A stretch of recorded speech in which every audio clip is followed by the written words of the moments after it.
ETV ప్రేక్షకులకి నమస్కారం. Triple X detergent soap శుభమస్తు కార్యక్రమానికి స్వాగతం. ఈనాటి శుభమస్తు కార్యక్రమంలోని గ్రహఫల అంశంలో గ్రహాల యొక్క స్థితిగతులు, వాటి యొక్క శుభాశుభ ఫలితాల గురించి పరిశీలిద్దాం.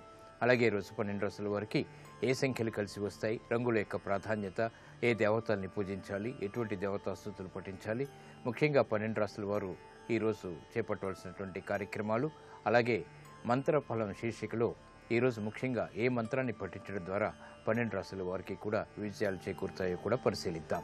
ముందుగా నేటి పంచాంగ వివరాలు. శ్రీ మన్మథనామ సంవత్సరం అధిక ఆషాఢ మాసం ప్రారంభం, ఉత్తరాయణం, గ్రీష్మ ఋతువు. ఈరోజు అధిక ఆషాఢ శుద్ధ పాడ్యమి, సామాన్య కార్యక్రమాలకి పనికి వస్తుంది. అలాగే వారం బుధవారం లేదా సోమవారం ఈరోజు చేపట్టేటువంటి విష్ణు సహస్రనామ పారాయణం, అలాగే గోసేవ, ఉత్తమమైనటువంటి పుణ్యకార్యాలు బుధుడి ద్వారా ఏర్పడేటువంటి రుగ్మతల్ని దూరం చేస్తుంది, ప్రశాంతతను పెంచుతుంది, వ్యాపార విజయాల్ని, విద్యాపరమైనటువంటి విజయాల్ని కలిగిస్తుంది. ఈరోజు నక్షత్రం ఆరుద్ర నక్షత్రం. ఈ నక్షత్రంలో ఈరోజు పుట్టేటువంటి వారికి ఏ పాదంలో పుట్టినప్పటికీ కూడా దోషం లేదు, శుభప్రదమైనది. అలాగే ఈరోజు ఆరుద్ర నక్షత్రంలో పుట్టేటువంటి వారికి రాహు మహాదశతోటి ప్రారంభమవుతుంది. ఇక ఈరోజు 12 రాశుల వారికి ఏర్పడేటువంటి శుభాశుభ ఫలితాలను పరిశీలిద్దాం. ముందుగా మేషరాశి.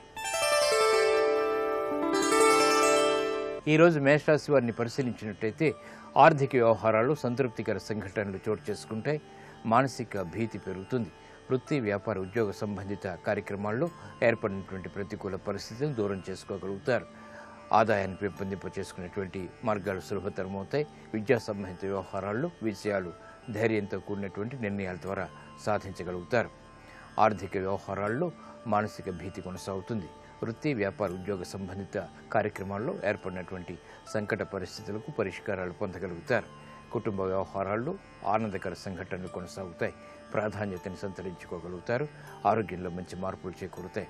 ఈ రోజు మీ అదృష్ట సంఖ్య 9. ఎరుపు వర్ణం ధైర్యాన్ని కలిగిస్తుంది, ప్రతికూల పరిస్థితులను దూరం చేస్తుంది. అనుకూల దైవం మహాగణపతి.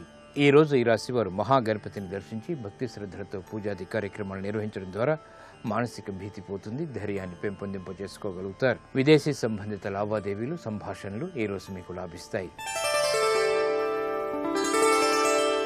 ఈ రోజు వృషభ రాశి వారిని పరిశీలించినట్లయితే ఆర్థిక వ్యవహారాల్లో ఏర్పడినటువంటి ప్రతికూల పరిస్థితులు తగ్గుతాయి. అలంకరణకి ప్రాధాన్యతనిస్తారు. శుభ పరిణామాలు గృహంలో చోటు చేసుకుంటాయి. వ్యాపార ప్రయోజనాలకి చేపట్టేటువంటి కార్యక్రమాల్లో ఏర్పడినటువంటి సంకట పరిస్థితులు దూరమవుతాయి. ధైర్యంతో కూడినటువంటి కార్యక్రమ నిర్వహణ కొనసాగించగలుగుతారు. ఆదాయం కంటే వ్యయం ఎక్కువగా ఉంటుంది. సంభాషణల విషయంలో జాగ్రత్తలు వహించాలి. ప్రయాణాల విషయంలో కూడా నూతన బాధ్యతలు ఉద్యోగరీత్యా చేపట్టగలుగుతారు. ఈ రోజు మీ అదృష్ట సంఖ్య 3. పసుపు వర్ణం త్వరితగతిని శుభాన్ని కలిగిస్తుంది, శుభ పరిణామాల్ని కలిగిస్తుంది. అనుకూల దైవం శ్రీ వెంకటేశ్వర స్వామి. ఈ రోజు ఈ రాశి వారు శ్రీ వెంకటేశ్వర స్వామిని దర్శించి భక్తి శ్రద్ధలతో పూజాది కార్యక్రమాలు నిర్వహించడం ద్వారా ఆర్థిక గందరగోళ పరిస్థితులు దూరమవుతాయి. ఆరోగ్య పరీక్షలు ఈ రోజు మీకు మేలును కలిగిస్తాయి. ఈ రోజు మిథున రాశి వారిని పరిశీలించినట్టయితే రాజకీయ లబ్ధికే చేపట్టేటువంటి కార్యక్రమాలు కలిసి వస్తే స్వతంత్ర నిర్ణయాలకు ఉపక్రమించగలుగుతారు. ఆదాయం పెరుగుతుంది. సంభాషణ ద్వారా ఆశించినటువంటి ప్రయోజనాలు ఏర్పడతాయి. వృత్తి, వ్యాపార, ఉద్యోగ సంబంధిత కార్యక్రమాల్లో ఆశించినటువంటి ప్రయోజనాలు పొందగలుగుతారు. విదేశీ సంబంధిత లావాదేవీలు కలిసి వస్తాయి. పెట్టుబడుల విషయంలో ఏర్పడినటువంటి సంకోచాలు వీడిపోతాయి. నూతన కార్యక్రమాలకు శ్రీకారం చుట్టగలుగుతారు. గృహ శాంతి పెరుగుతుంది.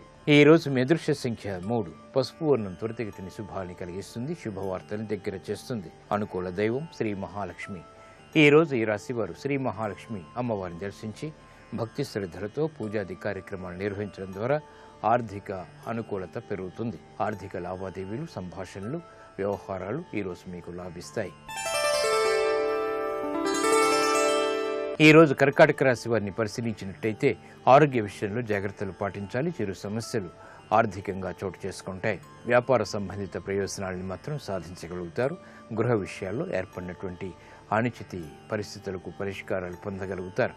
వేగవంతమైనటువంటి మార్పులు ఉద్యోగపరంగా చేకూరుతాయి, విస్మయాల్ని కలిగిస్తాయి. నూతన కార్యక్రమాల విషయంలో జాగ్రత్తలు వహించాలి. వృత్తి, వ్యాపార, ఉద్యోగ సంబంధిత కార్యక్రమాల్లో అనుకూల నిర్ణయాల ద్వారా విజయాలు సిద్ధిస్తాయి. కార్యక్రమ నిర్వహణలో లోపాలు వెలుగులోకి వస్తాయి. వ్యాపార ప్రతిబంధకాలు ఏర్పడినప్పటికీ తిరిగి నిలదొక్కునేటువంటి పరిస్థితులు ఆనందాన్ని కలిగిస్తాయి. ఈ రోజు మీ అదృష్ట సంఖ్య 2. తెలుపు వర్ణం ప్రశాంతతను పెంచుతుంది, ప్రతికూల పరిస్థితులను దూరం చేస్తుంది. అనుకూల దైవం ఆంజనేయ స్వామి. ఈ రోజు ఈ రాశి వారు ఆంజనేయ స్వామిని దర్శించి భక్తి శ్రద్ధలతో పూజాది కార్యక్రమాలు నిర్వహించడం ద్వారా మానసిక భీతి పోతుంది. వ్యాపార నిర్ణయాలు ఈ రోజు మీకు లాభిస్తాయి. ఈ రోజు సింహరాశి వారిని పరిశీలించినట్టయితే ఆర్థిక వ్యవహారాల్లో మెరుగైనటువంటి మార్పులు చేకూరుతాయి. శుభవ్యయం పెరుగుతుంది. నూతన కార్యక్రమాలను ప్రారంభించగలుగుతారు. శోభతో కూడినటువంటి కార్యక్రమ నిర్వహణ, తద్వారా విషయాలు చేతికి అందుతాయి. ప్రతిభని గుర్తించగలిగేటువంటి కార్యక్రమ నిర్వహణ ఆనందాన్ని కలిగిస్తుంది. విద్యా సంబంధిత విషయాలు చేకూరుతాయి. నూతన కార్యక్రమాలకు శ్రీకారం చుట్టగలుగుతారు. కుటుంబ సఖ్యత పెరుగుతుంది. బాధ్యతలు సక్రమంగా నిర్వహించగలుగుతారు. వ్యాపార ప్రయోజనాలు మెల్లమెల్లగా సాధించగలుగుతారు. ఆరోగ్యం పదిలం. ఈ రోజు మీ అదృష్ట సంఖ్య 9. ఎరుపు వర్ణం ధైర్యాన్ని కలిగిస్తుంది. ప్రతికూల పరిస్థితులను దూరం చేస్తుంది. అనుకూల దైవం సుబ్రహ్మణ్య స్వామి. ఈ రోజు ఈ రాశి వారు సుబ్రహ్మణ్య స్వామిని దర్శించి భక్తి శ్రద్ధలతో పూజాది కార్యక్రమాలు నిర్వహించడం ద్వారా రుణ ఒత్తిడులు దూరమవుతాయి. రుణ ప్రయత్నాలు ఈ రోజు మీకు లాభిస్తాయి. ఈ రోజు కన్యారాశి వారిని పరిశీలించినట్టయితే మానసిక వేదనలు దూరమవుతాయి. ఉద్యోగ సంబంధిత వ్యవహారాల్లో ఆశించినటువంటి ప్రయోజనాలు దక్కుతాయి. ఉద్యోగ ప్రయత్నాలు సత్ఫలితాన్ని కలిగిస్తాయి. రాజకీయ లబ్ధికే చేపట్టేటువంటి కార్యక్రమాల్లో విజయాలు సాధించగలుగుతారు. స్థిరాస్తి విక్రయాల ద్వారా ఆశించినటువంటి ఆదాయం లభిస్తుంది. నూతన ఆదాయాన్ని పెంపొందింపు చేసుకునేటువంటి మార్గాలు సులభతరమవుతాయి. వ్యాపార ప్రయోజనాలు సాధించగలుగుతారు. ఆత్మవిశ్వాసం పెరుగుతుంది. ఆరోగ్యం క్షేమం. ఈ రోజు మీ అదృష్ట సంఖ్య 5. ఆకుపచ్చ వర్ణం రక్షణకి దోహదపడుతుంది. ప్రతికూల పరిస్థితులను దూరం చేస్తుంది. అనుకూల దైవం శ్రీ మహావిష్ణువు. ఈ రోజు ఈ రాశి వారు శ్రీ మహావిష్ణువుని దర్శించి భక్తి శ్రద్ధలతో పూజాది కార్యక్రమాలు నిర్వహించడం ద్వారా ఆందోళనకర పరిస్థితులు దూరమవుతాయి. ప్రశాంతత పెరుగుతుంది. ఆర్థిక లావాదేవీలు, సంభాషణలు, ప్రయత్నాలు ఈ రోజు మీకు లాభిస్తాయి. ఈ రోజు తులారాశి వారిని పరిశీలించినట్టయితే వ్యాపార ప్రయోజనాల్ని మెల్లమెల్లగా సాధించగలుగుతారు. గతంలో కన్నా మెరుగైనటువంటి పరిస్థితులు ఆనందాన్ని కలిగిస్తాయి. ప్రమాదాల నుంచి బయటికి రాగలుగుతారు. నూతన కార్యక్రమాలకు శ్రీకారం చుట్టగలిగేటువంటి శక్తి సామర్థ్యాలు కలిసి వస్తాయి. ఆనందం గృహరీత్యా చేకూరుతుంది. శ్రమ అధికంగా ఉంటుంది. సంభాషణల విషయంలో జాగ్రత్తలు వహించాలి. వ్యాపారపరమైనటువంటి ప్రతిబంధకాలను సడలించుకునేటువంటి ప్రయత్నాలు కలిసి వస్తాయి. ఈ రోజు మీ అదృష్ట సంఖ్య 9. ఎరుపు వర్ణం ధైర్యాన్ని కలిగిస్తుంది. ప్రతికూల పరిస్థితులను ఎదుర్కొనేటువంటి శక్తి సామర్థ్యాన్ని కలిగిస్తుంది. అనుకూల దైవం మహాకాళి. ఈ రోజు ఈ రాశి వారు మహాకాళి అమ్మవారిని దర్శించి భక్తి శ్రద్ధలతో పూజాది కార్యక్రమాలు నిర్వహించడం ద్వారా వ్యాపార విషయాలు దగ్గరవుతాయి. ఉద్యోగ ప్రయత్నాలు ఈ రోజు మీకు లాభిస్తాయి. ఈ రోజు వృశ్చిక రాశి వారిని పరిశీలించినట్టయితే సంబంధ బాంధవ్యాల విషయంలో జాగ్రత్తలు వహించాలి. ప్రయాణాల విషయంలో జాగ్రత్తలు తప్పనిసరి. ప్రతి కార్యక్రమాన్ని ఆలోచించి తీసుకునేటువంటి నిర్ణయాల ద్వారా మాత్రమే ప్రతిపాదించగలగాలి. వృత్తి, వ్యాపార, ఉద్యోగ సంబంధిత కార్యక్రమాల్లో సంకట పరిస్థితులు వచ్చినప్పటికీ తిరిగి సర్దుమణుగుతాయి. గృహరీత్యా చేపట్టేటువంటి కార్యక్రమాల్లో విఘ్నాల్ని చవిచూస్తారు. విదేశీ సంబంధిత లావాదేవీల విషయంలో జాగ్రత్తలు వహించాలి. ఆర్థిక సంబంధ బాంధవ్యాల్లో విముఖత ఏర్పడుతుంది. ఈ రోజు మీ అదృష్ట సంఖ్య 5. ఆకుపచ్చ వర్ణం రక్షణకి దోహదపడుతుంది. ప్రతికూల పరిస్థితులను దూరం చేస్తుంది. ప్రమాదాలను దూరం చేస్తుంది. అనుకూల దైవం శ్రీ వెంకటేశ్వర స్వామి. ఈ రోజు ఈ రాశి వారు శ్రీ వెంకటేశ్వర స్వామిని దర్శించి భక్తి శ్రద్ధలతో పూజాది కార్యక్రమాలు నిర్వహించడం ద్వారా సంకట పరిస్థితులు దూరమవుతాయి. ఆరోగ్య పరీక్షలు ఈ రోజు మీకు మేలును కలిగిస్తాయి. ఈ రోజు ధనుసు రాశి వారిని పరిశీలించినట్టయితే సంబంధ బాంధవ్యాలు మెరుగవుతాయి. గతంలో కన్నా మెరుగైనటువంటి పరిస్థితులు ఆర్థికంగా అవకాశాలని కలిగిస్తుంది. వృత్తి, వ్యాపార, ఉద్యోగ సంబంధిత కార్యక్రమాల్లో నూతన కార్యక్రమాలను చేపట్టగలుగుతారు. వ్యాపార ప్రతిబంధకాలకి పరిష్కారాలు పొందగలుగుతారు. విదేశీ లావాదేవీలు కలిసి వస్తాయి. నూతన కార్యక్రమాన్ని గృహరీత్యా ప్రారంభించగలుగుతారు. నూతన ఉత్సాహం అన్ని రంగాల వరకు దగ్గరవుతుంది. ఆత్మవిశ్వాసాన్ని పెంచుతుంది. ఈ రోజు మీ అదృష్ట సంఖ్య 2. తెలుపు వర్ణం ప్రశాంతతను పెంచుతుంది. ప్రతికూల పరిస్థితులను దూరం చేస్తుంది. అనుకూల దైవం శ్రీ మహాలక్ష్మి. ఈ రోజు ఈ రాశివారు శ్రీ మహాలక్ష్మి అమ్మవారిని భక్తి శ్రద్ధలతో శ్రీసూక్త విధానంతో పూజించడం ద్వారా ఆర్థిక సమస్యలకు పరిష్కారాలు పొందగలుగుతారు. ఆనందకర సంఘటనలు దగ్గరవుతాయి. వ్యాపార నిర్ణయాలు ఈ రోజు మీకు లాభిస్తాయి. ఈరోజు మకర రాశి వారిని పరిశీలించినట్టయితే కోర్టు సంబంధిత వ్యవహారాల్లో విజయాలు సాధించగలుగుతారు. శత్రువులపై విజృంభించగలుగుతారు. నూతన కార్యక్రమాలు వ్యాపారీత్యా చేపట్టగలుగుతారు. శుభ సంబంధాలు అన్ని రంగాల వారికి దగ్గరవుతాయి. నూతన కార్యక్రమాల్లో ఏర్పడినటువంటి విజయాలు ఆనందాన్ని కలిగిస్తాయి. క్రీడారంగం వారికి బాగా కలిసి వస్తుంది. నూతన కార్యక్రమాలు వృత్తిరీత్యా కూడా చేపట్టగలుగుతారు. గృహ విషయాల్లో ప్రశాంతత పెరుగుతుంది. ప్రాధాన్యతను సంతరించుకునేటువంటి అంశాలు ఆనందాన్ని కలిగిస్తాయి. ఈ రోజు మీ అదృష్ట సంఖ్య 9. ఆకుపచ్చ వర్ణం రక్షణకి దోహదపడుతుంది. ప్రతికూల పరిస్థితులను దూరం చేస్తుంది. ఆహ్లాద పరిస్థితుల్ని ఆహ్వానిస్తుంది. అనుకూల దైవం లక్ష్మీ నరసింహస్వామి. ఈ రోజు ఈ రాశివారు లక్ష్మీ నరసింహస్వామిని దర్శించి భక్తి శ్రద్ధలతో పూజాది కార్యక్రమాలు నిర్వహించడం ద్వారా ఆర్థిక వ్యవహారాల్లో అనుకూల మార్పులు వేగవంతమవుతాయి. ఆనందాన్ని కలిగిస్తాయి. వ్యాపార నూతన ఒప్పందాలు ఈరోజు మీకు లాభిస్తాయి. ఆదాయాన్ని పెంచుతాయి. ఈరోజు కుంభరాశి వారిని పరిశీలించినట్టయితే ఆలోచన సంపత్తి పెరుగుతుంది. పిల్లల ద్వారా ఆనందం లభిస్తుంది. నూతన కార్యక్రమాలను ప్రారంభించగలుగుతారు. చిరు సమస్యలు ఆర్థికంగా వచ్చినప్పటికీ నెట్టుకురాగలుగుతారు. కార్యక్రమ నిర్వహణలో ప్రశాంత పరిస్థితుల్ని ఆహ్వానించగలుగుతారు. రుణ ఒత్తిళ్లు తగ్గుతాయి. వ్యాపార విజయాలకి చేపట్టేటువంటి కార్యక్రమాల్లో ప్రోత్సాహం లభిస్తుంది. సంబంధ బాంధవ్యాలు మెరుగవుతాయి. ఆరోగ్యం పదిలం. ఈ రోజు మీ అదృష్ట సంఖ్య 2. ఎరుపు వర్ణం ధైర్యాన్ని కలిగిస్తుంది. ప్రతికూల పరిస్థితులను దూరం చేస్తుంది. అనుకూల దైవం ఈశ్వరుడు. ఈ రోజు ఈ రాశి వారు శివాలయాన్ని దర్శించి ఈశ్వరుడికి అభిషేకాది కార్యక్రమాలు నిర్వహించడం ద్వారా వృత్తి, వ్యాపార, ఉద్యోగ సంబంధిత కార్యక్రమాల్లో సమస్యలకు పరిష్కారాలు పొందగలుగుతారు. కోర్టు సంబంధిత వ్యవహారాలు, ప్రక్రియలు, సంభాషణలు ఈరోజు మీకు లాభిస్తాయి. ఈ రోజు మీనరాశి వారిని పరిశీలించినట్టయితే వ్యాపార ప్రతిబంధకాలు, ప్రబలమైనటువంటి సంఘటనలు లేకపోలేదు. ఆచితూచి నిర్ణయాలు తీసుకోవాలి. వృత్తి, వ్యాపార, ఉద్యోగ సంబంధిత కార్యక్రమాల్లో సమస్యలు మెల్లమెల్లగా ప్రారంభమవుతాయి. నూతన కార్యక్రమాల విషయంలో జాగ్రత్తలు వహించాలి. అభివృద్ధికి చేపట్టేటువంటి కార్యక్రమాలు గృహపరంగా మాత్రం కలిసి వస్తాయి. విదేశీ సంబంధిత లావాదేవీలు ఆర్థికంగా బలాన్ని చేకూరుస్తాయి. నూతన కార్యక్రమాలు విద్యాపరంగా చేపట్టగలుగుతారు. ఈ రోజు మీ అదృష్ట సంఖ్య 2. తెలుపు వర్ణం ప్రశాంతతను పెంచుతుంది. ప్రతికూల పరిస్థితులను దూరం చేస్తుంది. అనుకూల దైవం మహాకాళి. ఈ రోజు ఈ రాశి వారు శ్రీ మహాకాళి అమ్మవారిని దర్శించి భక్తి శ్రద్ధలతో పూజాది కార్యక్రమాలు నిర్వహించడం ద్వారా అర్ధాష్టమ రవి కూజల ద్వారా ఏర్పడేటువంటి సంకట పరిస్థితులు దూరమవుతాయి. విద్యా ప్రయత్నాలు ఈ రోజు మీకు లాభిస్తాయి.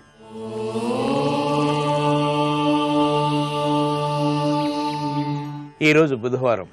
వ్యాపార చిక్కులు పోవటానికి, విద్యా సంబంధిత వ్యవహారాల్లో విజయాలు సాధించడానికి ఓం శ్రీకృష్ణాయ నమః అనే మంత్రాన్ని 11 సార్లు మానసికంగా నేను జపించడం ద్వారా అభివృద్ధి ఏర్పడుతుంది. విద్యాపరమైనటువంటి చిక్కులు వీడిపోవటమే కాకుండా వ్యాపార ప్రతిబంధకాలు కూడా తొలగిపోతాయి. ప్రశాంతతకై చేపట్టేటువంటి కార్యక్రమాలు కలిసి వస్తాయి.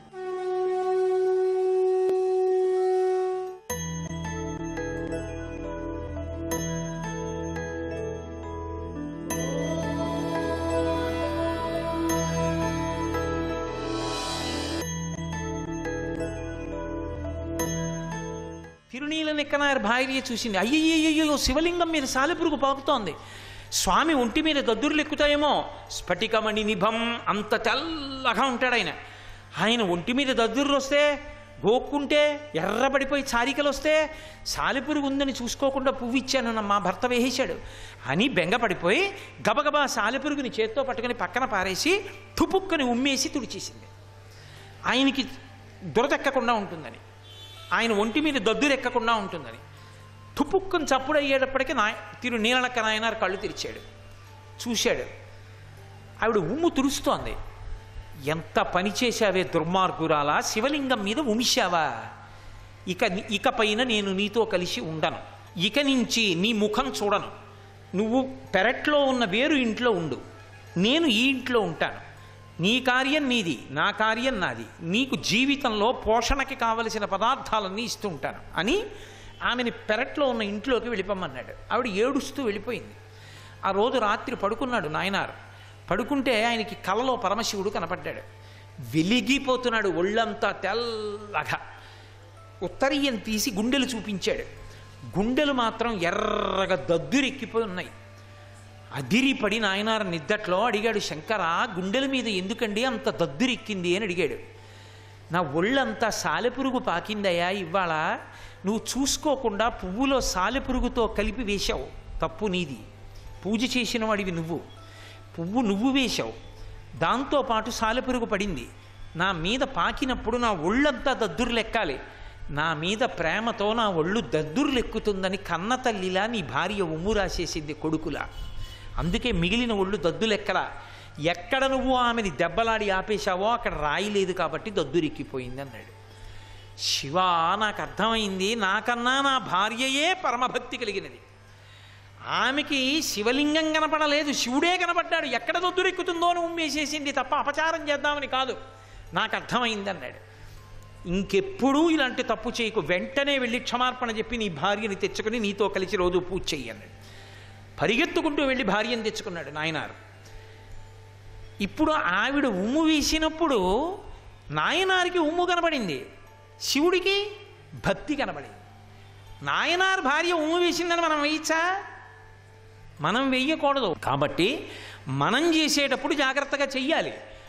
వాళ్ళు చేశారంటే ఆ పరిస్థితుల్లో వాళ్ళ గుండెల నిండా భక్తితో చేశారు. నువ్వు వాళ్ళని అనుకరించే ప్రయత్నం చేస్తే పుణ్యం రాదు, పాపం వస్తుంది. కాబట్టి వాళ్ళ స్థాయి చూడలేదు పరమేశ్వరుడు, భక్తి చూశాడు.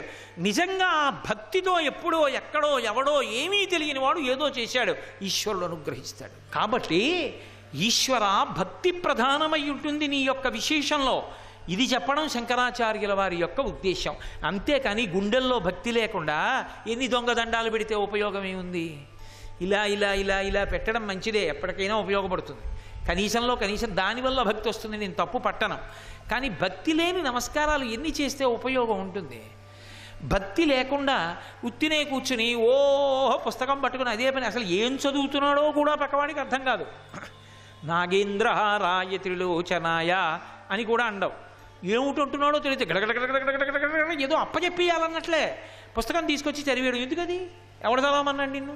ఒక్కసారి శివ అంటే చాలు, ప్రేమతో ప్రీతితో 2 అక్షత గింజలు వేయి. పసుపు కూడా అడగల పరమేశ్వరుడు, శ్వేతాక్షతలు చాలరా అన్నాడు.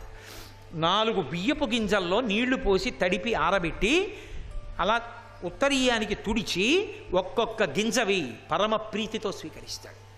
ఎవడు తెమ్మన్నాడు దొంగ పూలన్నీ? ఎవడు చేయమన్నాడు ఇవన్నీ నిన్ను? భక్తి లేని పూజ పత్రి చేయటు. నిజంగా నీకు గుండెల్లో భక్తి ఉంది, గడ్డి పువ్వు చాలు. అందుకే పరమేశ్వరుడికి అన్నిటికన్నా ప్రీతిపాత్రం ఏది అంటే తుమ్మి పువ్వు. తుమ్మి పువ్వు గడ్డి మొక్కలకు పూస్తుంది. కాబట్టి భక్తి అన్న మాటకు అర్థం నిజంగా ప్రేమతో, నిజంగా ప్రీతితో పరమేశ్వరుణ్ణి అర్చించడం. అలా అర్చిస్తే నువ్వు ఏ స్థాయిలో ఉన్నావు, నువ్వెన్ని పట్టుకొచ్చావు, నువ్వెన్ని చేశావు అని ఆయన ఏం అడగడవు. ఒక్క నమస్కారం చాలు, ప్రీతితో పరవశించిపోతాడు ఆయన. కాబట్టి ఆ భక్తిని నేర్చుకో. భక్తి లేనప్పుడు నతిభిర్నుతిభిస్తమీశ పూజా విధిభి ధ్యాన సమాధిభిర్నతుష్ట, అలాంటి వాటికన్నిటికీ మురిసిపోయేవాడు కాదు. పార్వతీదేవి కన్నా అందగత్య లోకంలో ఉండదు. అటువంటి తల్లి ఆయన కావాలని తపస్సు చేస్తే ప్రత్యక్షం అవ్వాల. అపర్ణ అయింది, ఆకులు కూడా తినడం మానేసింది. ఆకులు కూడా తినడం మానేసి ఎండిపోయి ఓ చిన్న దబ్బలా అయిపోయి అంత పెద్ద తపస్సు చేసింది. అంత పెద్ద తపస్సు చేస్తే అంత శుష్కించిపోతే అప్పుడు ప్రత్యక్షం అయ్యాడు. అపర్ణ అయిపోయిన అమ్మవారిని స్వీకరించాడు తప్ప ఆయనకి ఏదో బాహ్యంలో ఉండేటటువంటి అందచందాలతో పరమేశ్వరుడికి సంబంధమే లేదు. అందుకే లోకంలో మీరు ఎప్పుడైనా చూడండి, శివపూజ యందు వినియోగం చేసేటటువంటి ద్రవ్యములు అన్నీ కూడా అత్యంత సులభ సాధ్యములై ఉంటాయి. కష్టపడి తెచ్చేవి ఉండవు అసలు. ఆయన ఎప్పుడూ దేన్ని కోరుతుంటాడు? అభిషేక ప్రియుడు. కాబట్టి అభిషేక ప్రియుడు అంటే చాలామంది అనుకుంటారు ఆయనకి అది ఇష్టం అనుకుంటారు. కాదు, అసలు రహస్యం ఏమిటో తెలుసా? మనం చేసిన అభిషేకానికి శివలింగం చల్లబడితే ఆ ఊరంతా చల్లగా ఉండేటట్టు చేస్తాడు. కాబట్టి అటువంటి పరమేశ్వరుడు ఎంత చల్లబడతాడో అంత చల్లబడుతుంది లోకమంతా. ఆయన చల్లబడితే లోకం చల్లబడుతుంది. అందుకు అభిషేకం చేస్తాం. ధారాపాత్ర పెట్టి సన్నటి ధార పడుతుంది. దాని అర్థం ఏమిటంటే ఈ బ్రహ్మాండమంతా శివలింగం అయితే దాని మీద చంద్రవంక ఉంటుంది. చంద్రుడి మించి అమృతధార పడుతుంది, సుధాబిందువులు. ఆ అమృతధారతో తడుస్తూ ఉంటాడు ఆయన. అలా తడిసిపోయి పరవశించిపోతూ ఉంటాడు. ఆ చల్లగా ఉంటాడు. అందుకే ఊళ్ళో శివాలయంలో అభిషేకానికి ఏముండాలి అంటే నీళ్ళు ఒక్కటి ఉంటే చాలు. కాశీని నీళ్లు పట్టుకెళ్ళి పోశారనుకోండి, అంతే, పరమ సంతోషపడిపోతాడు. ఏమీ అక్కర్లా. అందుకే సహస్ర ఘటాభిషేకం అని చేస్తారు. ఎంత తేలికగా ప్రసన్నుడైపోతాడో తెలుసా? శ్రీకాళహస్తిలో మీరు దర్శనానికి వెడితే దక్షిణామూర్తి దర్శనం చేసినప్పుడు ఎడం పక్క అరుగు మీద మృత్యుంజయ లింగం అని ఉంటుంది. మీరు జాగ్రత్తగా గమనిస్తే దానికి తలుపు ఉండి 4 గోడలు ఇలా ఉండి పైకప్పుకి గోడలకి మధ్యలో ఖాళీ ఉంటుంది. ఆ శివలింగానికి అలా ఎందుకు ఉంచుతారంటే ఎప్పుడైనా వర్షాలు పడక అంత క్షామం వచ్చి ఎండిపోతే ఆ తలుపు రాళ్ళు పెట్టి మూసేస్తారు, సిమెంట్ చేసేస్తారు. చేసేసి ఆ గోడలు ఎక్కి కూర్చుంటారు. కూర్చుని బ్రాహ్మణులు అభిషేక మంత్రాలు చెప్తూ సువర్ణముఖరీ నదిలోంచి వచ్చినటువంటి ఘటములతోటి ఆ కుండలతో నీళ్లు తీసుకొచ్చి ఆ గదంతా నిండిపోయేలా పూజ చేసేస్తారు. ఆ శివలింగం మునిగిపోతుంది, అంతే బ్రహ్మాండమైన వర్షం పడుతుంది. ఎన్నో మాటలు జరిగింది. కావాలంటే మీరు శ్రీకాళహస్తిలో అడగండి. అభిషేకము చేత చల్లబడతాడు. ఆ చంద్రుని నుండి పడినటువంటి అమృతధారల చేత చల్లబడినటువంటి శివలింగం లోకమంతా చల్లగా ఉండడానికి కారణమవుతుంది. అందుకు అభిషేకం చేస్తారు. అందుకే ఏ కారణమైనా చెప్పండి, కూతురు పెళ్ళవలేదు, కొడుకు ఉద్యోగం రాలేదు, పీడకలలు వస్తున్నాయి, ఏమిటో భయం వేస్తోంది, కలిసి రావట్లేదు, అభిషేకం చేసుకోండి అంటారు. అన్నిటికీ అంతే మందు, అభిషేకం చేసుకోండి. ఆయన చల్లబడితే లోకం చల్లబడుతుంది, మన తప్పులు క్షమించేస్తాడంతే. అందుకే నమస్తే అస్తు ధన్వనైభ్యాముతే నమః, ఈశ్వర మా తప్పు మన్నించండి, క్షమించండి, ఉభయతర నమస్కారాలతో ప్రారంభం నమ్మకం. కాబట్టి మహానుభావుడు పరమ సులభుడై ప్రీతి చెందుతాడు. శివానందలహరిలో ఈ శ్లోకం చదివి ధూర్జటి కాళహస్తీశ్వర శతకంలో దెప్పి పొడిచాడు. పరమశివుడి గురించి వర్ణిస్తూ ధ్యాన శ్లోకం ఉంది. ఆయన్ని ఎలా ధ్యానం చెయ్యాలి అంటే ధవళవపుషమిందోర్మండలే సన్నివిష్టం భుజగవలయహారం భస్మదిగ్ధాంగమీశం మృగయ పరశుపాణిం చారు చంద్రార్థమౌళిం హృదయ కమల మధ్యే సంతతం చింతయామి. ఆయన ఒక చేతిలో గండ్రగొడ్డలు పట్టుకుంటాడు, ఓ చేతిలో జింక పట్టుకుంటాడు. ఈ రెండు ఆయన చేతుల్లో ఉంటాయి. ఒక చేతిలో బ్రహ్మకపాలం పట్టుకుంటాడు. ఆయనకేం చేతకాక పట్టుకోడు బ్రహ్మకపాలం. మొట్టమొదట సృష్టి ప్రారంభించినప్పుడు చతుర్ముఖ బ్రహ్మగారిని సృష్టించి సృష్టి చేయబోయే బ్రహ్మ అన్నాడు. ఆ బ్రహ్మగారు కూడా కొంతకాలం అయిపోయిన తర్వాత పడిపోతాడు. పడిపోయినప్పుడు పాపం అందరి పుర్రెలో పడిపోయినట్టు ఈయన పుర్రె కూడా శ్మశానంలో పడిపోతే ఏం బాగుంటుంది, అందరికన్నా ముందొచ్చి సృష్టి చేసిన వాడు ఈయన పుర్రెకు గౌరవం ఇద్దామని దానికి ఒక తడప చుట్టి మెళ్ళో వేసుకున్నాడు. పరమేశ్వరుడు మహానుభావుడు అయ్యో బ్రహ్మగారి కపాలం కూడా శ్మశానంలో పడిపోవడం ఏమిటని తడపకి పెట్టి మెళ్ళో వేసుకున్నాడు. అలా ఎన్ని బ్రహ్మకపాలాలయ్యాయి? పెద్ద మాల ఒకటి తయారైంది. బ్రహ్మమస్తకావలి నిబద్ధతే నమ శివాయ అన్నారు శంకరాచార్యుల వారు. పునుకల పేరు కంఠమున భూరి భుజంగము భూషణంబుగా ననయము భస్మధారణము ఎద్రి నివాసము మేరు విల్లుగా అనువుగ దంతి చర్మమును హస్తములందు కపాల చోళముల్ పడిబడి దల్తు శంకరు కృపావరు రూపమును ఆశ్రయించదన్నంటారు.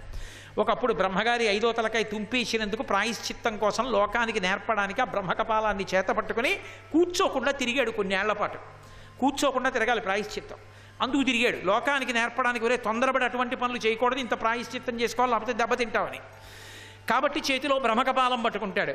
ధూర్జట్ అన్నాడు, ఏమయ్యా తిన్నడు కొరికి తీసుకొచ్చిన ఎంగిలి మాంసం మొక్క అక్కడ పెడితే తినేశావా?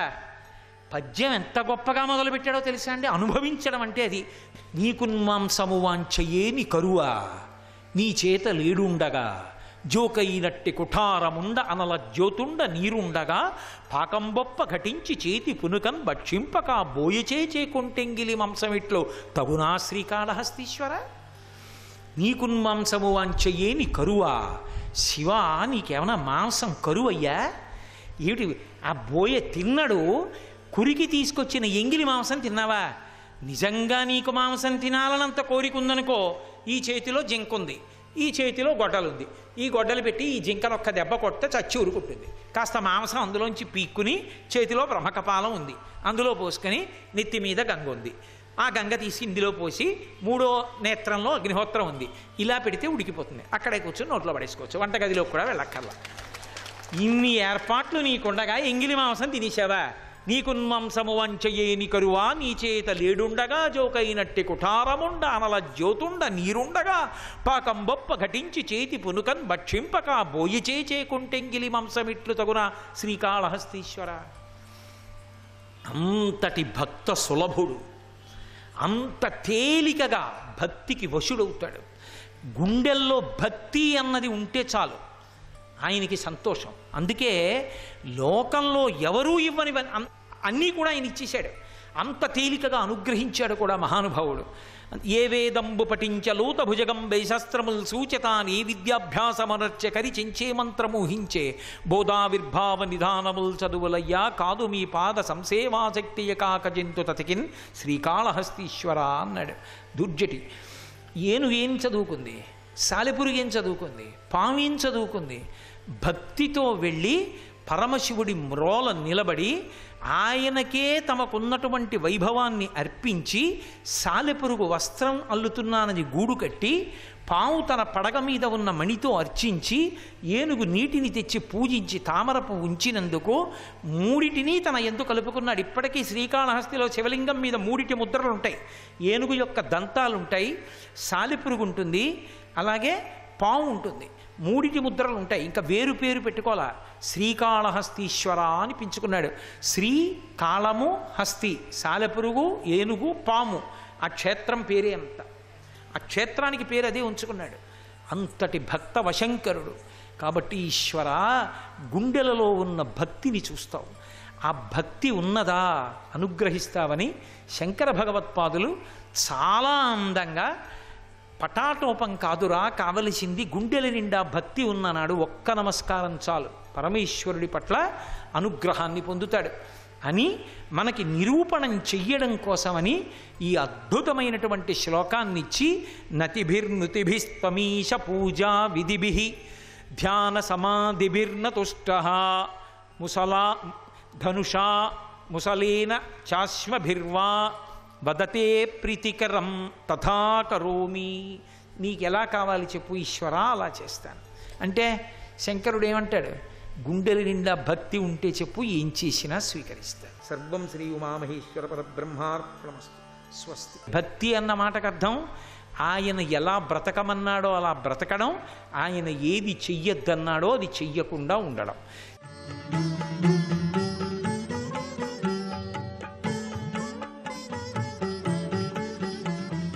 ఈటీవీ ప్రేక్షకుల నమస్కారం. XXX డిటర్జెంట్ సోప్ శుభమస్తు కార్యక్రమంలో శుభ నక్షత్రం అంశానికి స్వాగతం. ఈ రోజు నుండి పురుషోత్తమ మాసం ప్రారంభమవుతోంది. అది కూడా పురుషోత్తముడికి ఇష్టమైనటువంటి వారం బుధవారంతో ప్రారంభమవుతోంది.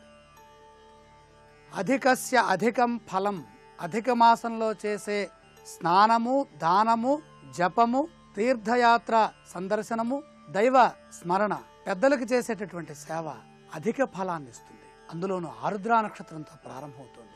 కింస్తుఘ్న యోగం, మనస్సుకి శ్రద్ధని కలిగించేటటువంటి స్థితి కలిగే సందర్భం ఇది. ప్రధానంగా దైవారాధన, జపం చేసుకోవటం ఈ మాసంలో మంచిది. ఈ రోజున విశేషంగా బుధవారం కాబట్టి ఆరుద్ర నక్షత్రం కనుక విష్ణుమూర్తిని ఆరాధించడం, అలాగే శివారాధన చేయటం. ఎటువంటి కార్యక్రమాలు పాడ్యమి ఘడియలు కింస్తుఘ్న యోగం గండయోగం ఉన్నది కాబట్టి ప్రారంభించకూడదు. ఏ కార్యక్రమం ప్రారంభించినా అది విఘ్నాన్ని ఇస్తుంది. చివరికి ప్రయాణమైనా సరే గణపతిని ధ్యానించి ఆంజనేయ స్వామి వారిని స్మరించుకొని వీలైతే పెద్దలకు నమస్కారం చేసి ఇంట్లో వెళ్ళొస్తానని చెప్పి బయటకు వెళ్ళటం మంచిది. ఏదైనా ఆహారం స్వీకరించి బయటకు వెళితే శుభప్రదంగా ఉంటుంది.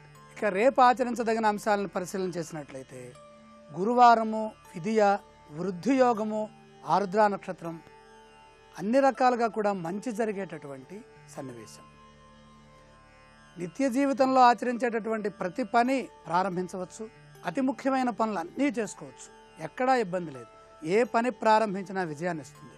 అధిక మాసంలో వివాహాలు చేయకూడదు, కానీ వివాహ సంబంధమైన ప్రయత్నాలు, మాటలు, సంప్రదింపులు, మంచి పనులు చేసుకోవడానికి ప్రణాళికలు అన్నీ సిద్ధం చేసుకోవచ్చు. అనుకూలమైనటువంటి శుభప్రదమైన వారం గురువారము, ఆరుద్ర ఈ రెండు కలిస్తే పరిపూర్ణమైనటువంటి శుభయోగం. ఆరుద్ర పునర్వసు, ఈ పునర్వసు గురువారం కూడా విశేషమైనటువంటి భాగ్యసిద్ధిని ప్రసాదిస్తుంది.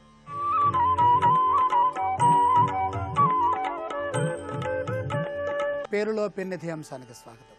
టేటో పాపి ఉత్తర. పా అనే పేరులో దీర్ఘాక్షరం కనుక ఉన్నట్లయితే ప్రథమ స్థానంలో పార్వతి, పావని, పాపయ్య ఇలాంటి పేర్లని పరిశీలన చేసినట్లయితే సాక్షాత్తు పార్వతీ అమ్మవారికి సంబంధించినటువంటి బీజము. ఇది కన్యారాశి కాబట్టి సాక్షాత్తు శక్తి బీజంగా భాసిల్లుతోంది. కన్యారాశిని అంతటినీ కనుక మనం పరిశీలన చేసినట్లయితే అక్కడ అది పార్వతీ అమ్మవారికి సంకేతం. ముందు ఉన్నటువంటి సింహరాశి పార్వతీ అమ్మవారి యొక్క వాహనమైనటువంటి సింహాన్ని చూపిస్తోంది. మిథున రాశికి ముందు ఉన్నటువంటి వృషభ రాశి పరమేశ్వరుడి యొక్క వాహనంగా ఏ విధంగా భాసిల్లుతూ మిథున రాశి పార్వతీ పరమేశ్వర దంపతీ క్షేత్రంగా ఉన్నదో, ఇక్కడ కన్యారాశి శక్తి క్షేత్రంగా భాసిల్లుతోంది. పా అక్షరం ఉత్తర ఫల్గుణి నక్షత్రంలో మొదటి పాదంలో ఉన్నది. మఠపరత నామాక్షర సంకేతాన్ని పరిశీలన చేస్తే టేటో పాపి ఉత్తర, ఇది శుద్ధి బీజము, పావనము, అంటే పాపాన్ని తొలగించేటటువంటి శక్తి వీళ్ళల్లో ఉన్నది. ఏదైనా సరే మంచి మనస్సుతో మంచి భావనతో చేసేటటువంటి ప్రయత్నములన్నీ కూడా సిద్ధిస్తాయి. కష్టాలని అధిగమించి కష్టాలని ఎదుర్కొని ధైర్యంతో అలాగే బుద్ధి బలంతో చాకచక్యంగా వ్యవహరించి విజయాల్ని సాధిస్తారు. ఎటువంటి కష్టాన్నైనా తట్టుకొని ముందుకు వెళతారు. ఆరాధ్య దైవం సాక్షాత్తు పార్వతీ అమ్మవారు. అదృష్టవారం సోమవారము. ధరించవలసినటువంటి అదృష్ట వర్ణము ఎరుపు వర్ణము, లేలేత గులాబీ రంగు. లలితా సహస్రనామాన్ని కనుక చదివినట్లయితే పరిపూర్ణమైనటువంటి శుభ అదృష్ట భాగ్య సౌభాగ్య సిద్ధి కలుగుతుంది. రేపటి శుభమస్తు కార్యక్రమంలో పి అనే అక్షరాలతో ప్రారంభమయ్యేటటువంటి నామాల యొక్క అదృష్టం ఏ విధంగా ఉందో పరిశీలన చేద్దాం.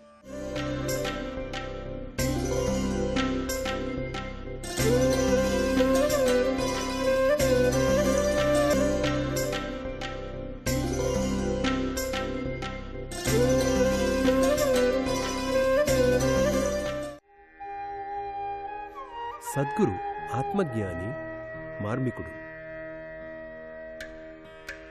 ప్రాచీన యోగా శాస్త్రాలను ఈ కాలానికి తగినట్టుగా అందించే విశిష్ట సామర్థ్యం గల సద్గురు జీవితంలోని లోతైన కోణాలను వివరించే ఒక వారధిగా నిలుస్తారు.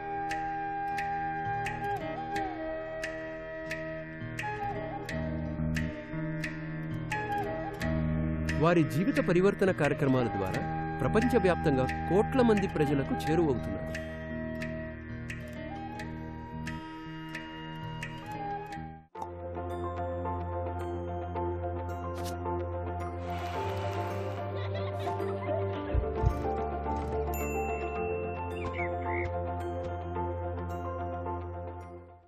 ప్రపంచంలో విజయం సాధించడానికి 2 ప్రాథమిక విషయాలను మీరు చేయాలి. మీరు మీ మనసు, శరీరాల శక్తిని ఉపయోగించుకోవాలి. మీరు మీ మనసుని వశం చేసుకోవడానికి కావలసిన ముఖ్యమైన లక్షణం, మీరు నిర్వికారంగా సమచిత్తంతో ఉండడం. నిర్వికారంగా ఉంటే మనసు యొక్క వివిధ కోణాలు మీకు తెలుస్తాయి. నిర్వికారత లేకపోతే మనసు పక్కత్రోవ పట్టడం వల్ల మనసుని ఉపయోగించుకోగల సామర్థ్యం చాలా తగ్గుతుంది. మీలోని మరొక కోణం శక్తి స్థాయికి సంబంధించినది. అందుకు మీరు శరీరపరంగా అంతర్గతంగా కూడా చాలా ఉల్లాసంగా ఉండాలి. మీ శక్తులు మీలో ఉల్లాసంగా ఉన్నప్పుడు మాత్రమే మీరు రోజువారీ జీవితంలో ఎదుర్కొనే వివిధ అడ్డంకులను అధిగమించే సామర్థ్యాన్ని పొంది విజయం వైపు వెళ్ళగలరు. ఈ 2 కోణాలు మీ మనస్సు, మీ శరీరంలో తెరుచుకున్నప్పుడు, అంటే మీరు నిర్వికారంగా ఉల్లాసంగా ఉన్నప్పుడు విజయం మీకు మరింత సులభంగా అందుతుంది. ఇవే కాక విజయం సాధించడానికి మీకు అంతర్దృష్టి, స్ఫూర్తి, చిత్తశుద్ధి కావాలి. అంతర్దృష్టి అంటే మీరు మీ చుట్టూ ఉన్న ప్రపంచాన్ని చాలా జాగ్రత్తగా గమనించి తద్వారా చాలామంది చూడలేని దాన్ని మీరు చూడగలగడం. నిరంతర ప్రేరణ పొందడం మరొక కోణం. మీరు చేస్తున్నది ఎందుకు చేస్తున్నారు అన్నదానికి కారణం తెలియడం, దానివల్ల కలిగే ప్రధాన ప్రయోజనాన్ని చూడటం, లేదా మీరు మీ జీవితంలో చేసే చిన్న చిన్న పనుల ద్వారా దానికి మీరు ఎలా తోడ్పడుతున్నారో చూడడం చాలా ముఖ్యం. ప్రతి మానవుడు తన జీవితంలో చేసే ప్రతి చర్య కూడా ఈ ప్రపంచంలో ఏదో ఒక కోణానికి తోడ్పాటు అందిస్తుంది. మీరు చేసే ప్రతి పనిలో ఎవరో ఒకరు ప్రయోజనాన్ని పొందవచ్చు. కాబట్టి ఆ విషయం గురించి మీరు స్పృహతో ఉంటే అది మిమ్మల్ని నిరంతరం ప్రేరణతో ఉంచుతుంది. చిత్తశుద్ధి చాలా ముఖ్యం. ఎందుకంటే మీరు ఈ ప్రపంచంలో పనిచేయాలంటే మీరు రోజూ పనిచేసే వారిలో మీపై మీరు ఎంత నమ్మకాన్ని కలిగించారు అన్నదే మీరు మీ రోజువారీ పనులను ఎంత సులువుగా లేదా ఎంత కష్టంగా చేస్తారు అన్నదాన్ని నిర్ధారిస్తుంది. నమ్మకంతో కూడిన వాతావరణం ఉంటే మీ పనిచేసే సామర్థ్యం చాలా చాలా మెరుగవుతుంది. ఎందుకంటే ప్రతి ఒక్కరూ కూడా మీకు అడ్డంకులను సృష్టించడం కాకుండా మీకు మార్గాన్ని ఇస్తారు.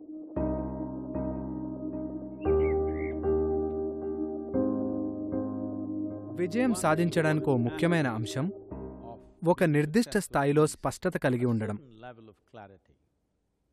మనం స్పష్టతను ఎలా తీసుకొస్తాము? ఒక సులువైన పద్ధతిలో దీనిని ప్రారంభించవచ్చు. మీ మానసిక స్పష్టతను తీసుకువచ్చే ఒక సులువైన మార్గం ఏమిటంటే మీ చర్యలను, మీ శారీరక మానసిక చర్యలను రెండింటినీ కూడా ఖచ్చితత్వంతో నిర్వహించాలి. మీరు ఎలా కూర్చుంటారు, ఎలా నించుంటారు, మీరు ఎలా ఊపిరి తీసుకుంటారు, మీరు మాట్లాడే ప్రతి మాట, మీ చుట్టూ ఉన్న వెలుగు, ధ్వని అన్నిటి పట్ల స్పృహతో ఉండాలి. ప్రతిరోజు మీరు కనీసం 5 నిమిషాల పాటు మీకు వీలైనప్పుడు రోజుకి 2-3 సార్లు నడిచినప్పుడు మీ అడుగులు లెక్కబెట్టండి. మీరు 1 నిమిషంలో ఎన్ని అడుగులు వేస్తారో లెక్కబెట్టండి. 1, 2, 3, 4 అని లెక్కబెట్టకుండా నిమిషానికి ఎన్ని అడుగులు వేస్తున్నారో, ఎన్నిసార్లు ఊపిరి తీసుకుంటున్నారో లెక్కబెట్టండి. మీపై పడే కాంతివాలని బట్టి ఏర్పడే మీ నీడని అంచనా వేయండి. మీ చుట్టూ అయ్యే ధ్వనులు చిన్నవైనా పెద్దవైనా వాటి పట్ల స్పృహతో ఉండండి.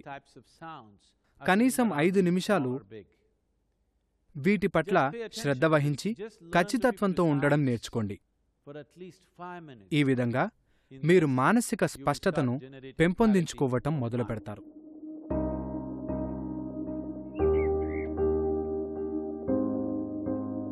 ఒత్తిడి ఒక ముఖ్యమైన అంశం. ప్రజల జీవితాలను బాధాకరంగా చేస్తున్న అంశాలలో ఒత్తిడి ఒకటి. ఒత్తిడి ఒక యంత్రంలోని రాపిడి వంటిది. ఒత్తిడి మీ జీవితంలో భాగం కాదు. మీకు మీ శరీరాన్ని, మనసుని, భావోద్వేగాలని, శక్తిని ఎలా నిర్వహించుకోవాలో తెలిస్తే జీవితంలో ఒత్తిడి అనేదే ఉండదు. చాలామంది వారి ఉద్యోగం, కుటుంబం, జీవిత పరిస్థితులు, పన్నులు, చెల్లించని బిల్లులు ఒత్తిడికి కారణమనుకుంటారు. మీ వ్యవస్థని సరిగ్గా నిర్వహించుకోలేని మీ అసమర్థతే ఒత్తిడికి కారణం. మీ వ్యవస్థలో అది సరిగ్గా ఘర్షణ లేకుండా సులువుగా పనిచేయడానికి కావలసిన లూబ్రికేషన్ లేదు. ప్రతి వారి జీవితంలో ఎన్నో పరిస్థితులు ఎప్పుడూ ఉంటూనే ఉంటాయి. కానీ ప్రతి వారు కూడా వారి వ్యవస్థ ఎంత సునాయాసంగా పనిచేస్తుందన్న దానిని బట్టి వాటిని వేరువేరుగా ఎదుర్కొంటారు.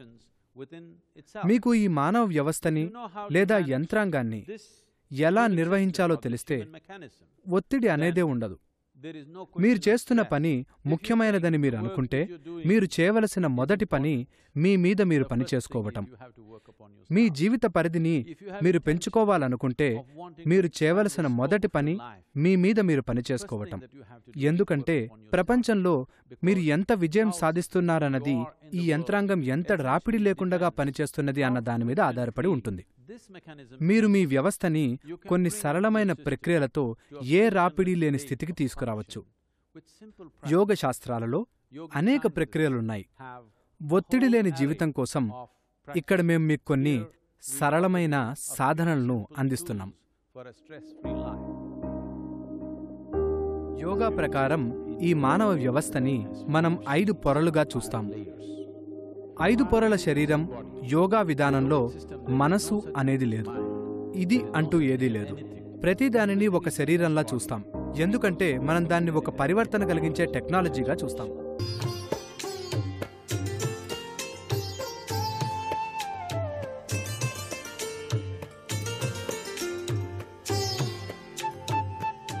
XXX డిటర్జెంట్ సోప్ శుభమస్తు కార్యక్రమంలో గృహబలం అంశానికి స్వాగతం. ఒక గృహంలో ఆనందకరమైనటువంటి ప్రభావాలు అత్యధికంగా ఉండటానికి అద్దాల యొక్క ప్రభావం ఎంతగానో సహకరిస్తుంది. అద్దాలకి దివ్యవంతమైనటువంటి శక్తితత్వం ఉంది కాబట్టి ప్రతి గదిలోనూ ఉత్తర ఈశాన్యం, తూర్పు ఈశాన్యంలో అద్దాల అమరిక విశిష్టవంతమైనటువంటి సౌఖ్యప్రదమైనటువంటి జీవితాన్ని సాగించడానికి సహకరిస్తుంది అని చెప్పేసి మనకు వాస్తుశాస్త్రం తెలియజేస్తుంది. పురాతన కట్టడాలు పరిశీలన చేసినప్పటికి కూడా ఈ అద్దాల అమరికకి ఎక్కువ ప్రాతినిధ్యత వహించారు అనేటువంటి విషయాన్ని కూడా గుర్తుపెట్టుకోవాలి ఇక్కడ. అందుచేతనే మైసూర్ మహారాజా బిల్డింగ్ అద్దాల మహలుగా కీర్తించబడింది. అందుచేత వాస్తుశాస్త్రంలో అద్దాల మహలు లేక అద్దాల అమరిక విషయంలో అత్యంత విశేషవంతమైనటువంటి ప్రాధాన్యత సంతరింపచేసుకోవటం మనం చూస్తున్నాం.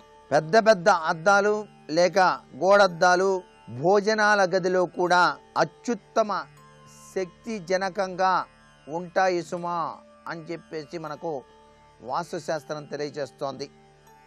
భోజనానికి సంబంధించినటువంటి ఆ హాలులో డైనింగ్ టేబుల్ను ప్రతిబింబింపచేసే అద్దం ఆ టేబుల్ మీద ఉన్నటువంటి ఆహార పదార్థాలను రెండింతలుగా కనబడేట్టు చేస్తుంది.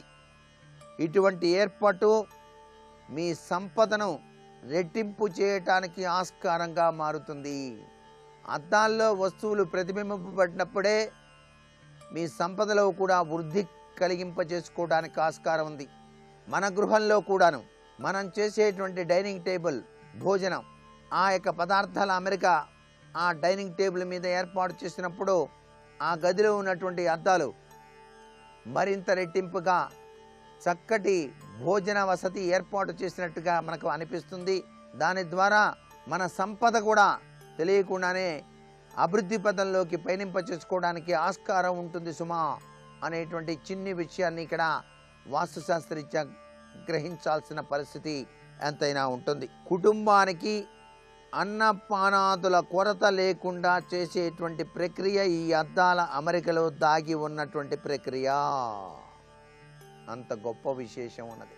భోజనాల గదిలో నూరూరేటువంటి భోజన పదార్థాల చిత్రాల్ని తగిలించడం కూడాను చాలా విశేషం. చాలామంది గృహాల్లో తమ వంటగదిలో కూడాను లోపల ఆ యొక్క గోడలకి ఆ వంట గది అని చెప్పేటువంటి తీరుతెన్నులో రకరకాలైనటువంటి బొమ్మలు, వంటకి సంబంధించినటువంటి బొమ్మలు చిత్రీకరించుకునేటువంటి సాంప్రదాయం కూడా కనిపిస్తోంది. ఇది కూడా చాలా విశేషవంతమైనటువంటి ప్రభావాన్ని కలిగింపచేస్తుంది. తాజా ఫలాలతో నిండినటువంటి బౌల్ను చక్కగా మీ యొక్క డైనింగ్ టేబుల్ పైన ఉంచండి. తాజా ఫలాలు ఉండాలి. ఆ ఫలాలు సమృద్ధికరమైనటువంటి ప్రభావాన్ని కలిగింపచేస్తాయి సుమా. వాస్తుశాస్త్రంలో డైనింగ్ టేబుల్ అమెరికాకి ఎక్కువ ప్రాధాన్యత ఇచ్చారండి. అందరూ కూర్చొని హాయిగా మాట్లాడుకుంటూ భార్యాపిల్లలతో చక్కగా కూర్చొని భోజనం చేస్తూ అబ్బా ఎంత బాగుంది, చాలా చక్కగా చేశావు, అనేక విషయాలు మాట్లాడుకునేటువంటి సందర్భం ఎక్కువగా ఆ భోజనశాలలోనే లభ్యపడుతూ ఉంటుంది మానవుడికి సహజసిద్ధంగా. అందుచేత కుటుంబం యావత్తు కూడాను ఆనంద ఝరిలో చక్కగా కుటుంబ విషయాలన్నీ కూడా అవగాహన చేసుకొని చక్కటి సంతృప్తికరమైనటువంటి భోజనం చెయ్యాలి అంటే ఆ డైనింగ్ టేబుల్ పైన అమర్చేటువంటి విధి విధానం కూడాను చాలా చక్కటి వాస్తు ప్రభావరీత్యా ఉన్నట్లయితే మరింతగా పురోభివృద్ధి సాధించడానికి ఆస్కారం ఉంటుంది కదా. మరి ఎప్పుడు డైనింగ్ టేబుల్ రౌండ్గా ఉండకూడదు, నాలుగు వైపులా కోసుగా ఉండాలి. ఆ కోసు చివర కొద్దిగా వంపు తిరిగి ఉండాలి.